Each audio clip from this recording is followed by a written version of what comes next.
Why not just protest at the office? Do you have to bring it to somebody's front door? Yeah, actually, if you're with SEIU, that's the way things are done now. Watch.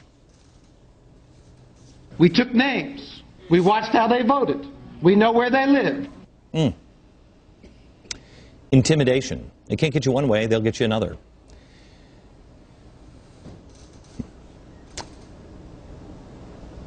I'm sure some people at SEIU know exactly what I want to say now, but I won't. After the mob finally packed it in and left, they moved on to another CEO's house, and then another one. You see, SEIU was out on their intimidation tour, and they were completely unapologetic, accusing a reporter who questioned the tactic of getting too emotional on the story. Oh, well, you wouldn't want to get emotional with a 12 and 14-year-old that's frightened out of their mind. No. It's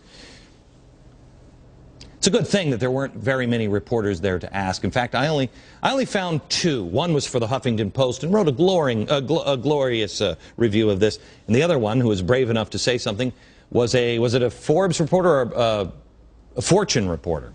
That's it, Fortune magazine, that's it. Nope, nobody around there to ask any questions. No one asked a question if it's morally reprehensible to do this, or ethically even thinkable. No one to ask the question if anyone was in the house. No one to ask the question about how the family feels today. How are you guys sleeping? How are the kids? How was your son's baseball game? It's forever lost now, isn't it? Your kid's never going to remember that game. The family's never going to remember that game. They'll remember that game. But they'll only remember it this way. Oh yeah, that was the day. That was the day everybody surrounded our house. No one's asking any questions. Why would you surround the house of a lifelong Democrat, a Clinton official? Did he do something?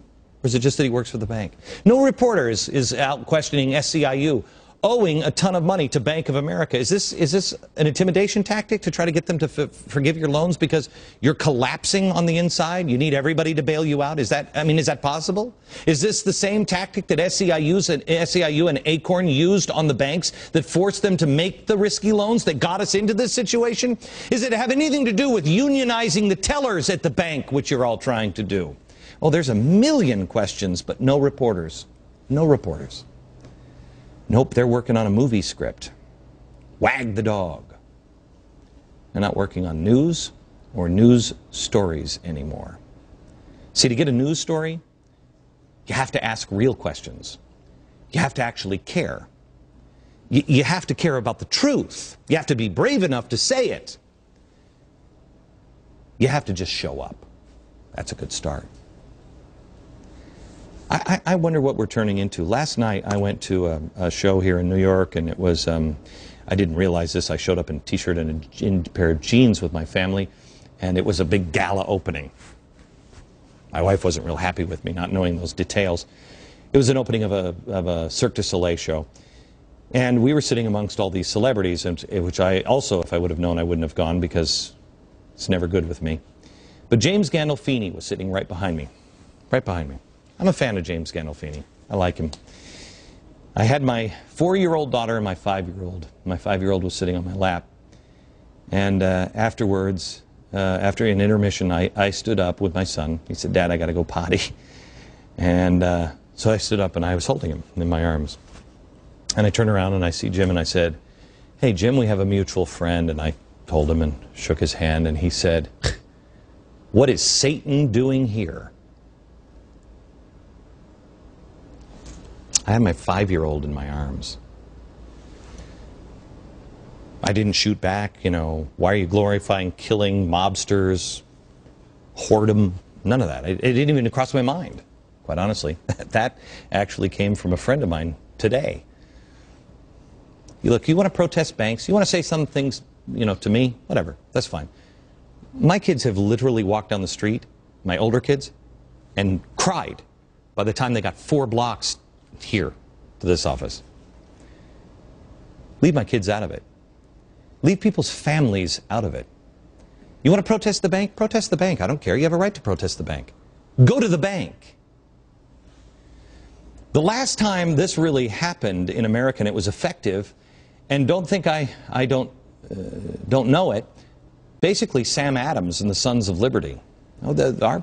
Our founders, boy, they surrounded the homes of the governor. The governor, of course, it was the governor's house and it was state property, but they did surround the house of the governor. They didn't go to the tea party, you know, the tea merchant. They didn't do that. They didn't try to intimidate him and the family.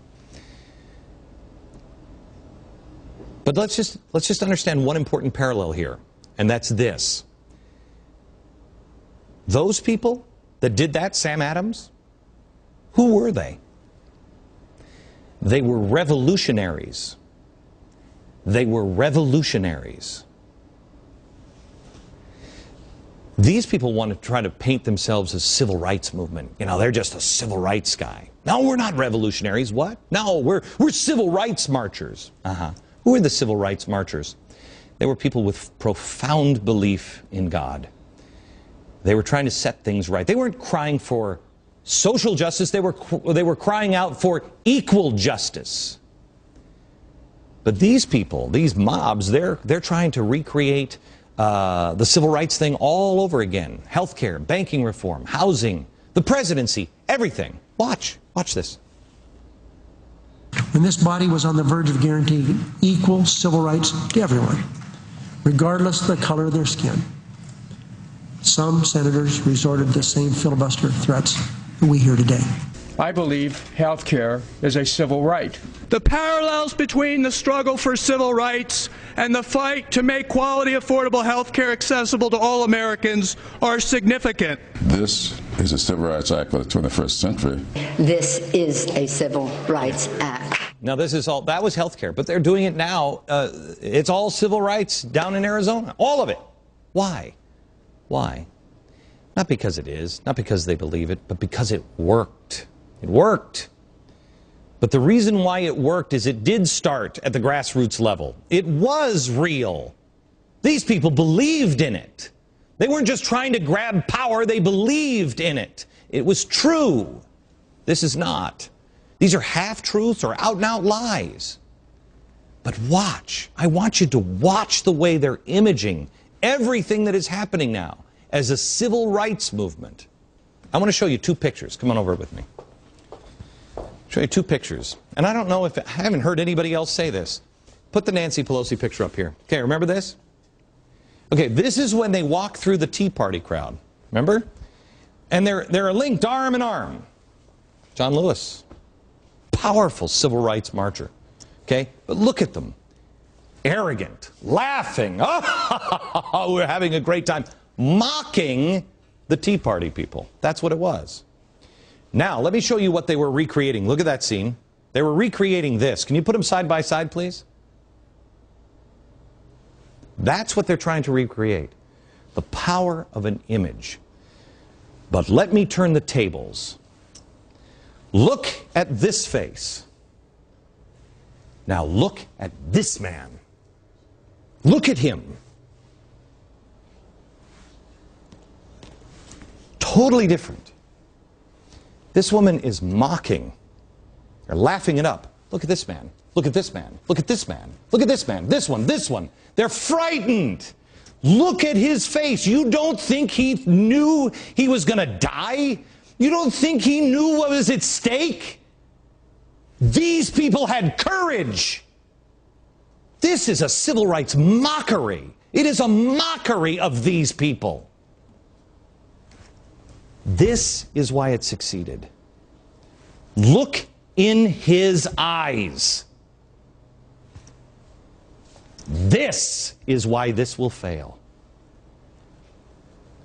This doesn't see the fear, doesn't see the eyes. Let me ask you, you think that 14-year-old boy hiding in the closet, hiding in the bathroom, you don't think the 12-year-old sitting in the car looked like one of these guys? Of course they did. They were frightened. These don't care. They'll use anything. These believed in it. They don't think of little boys in baseball games because they don't care.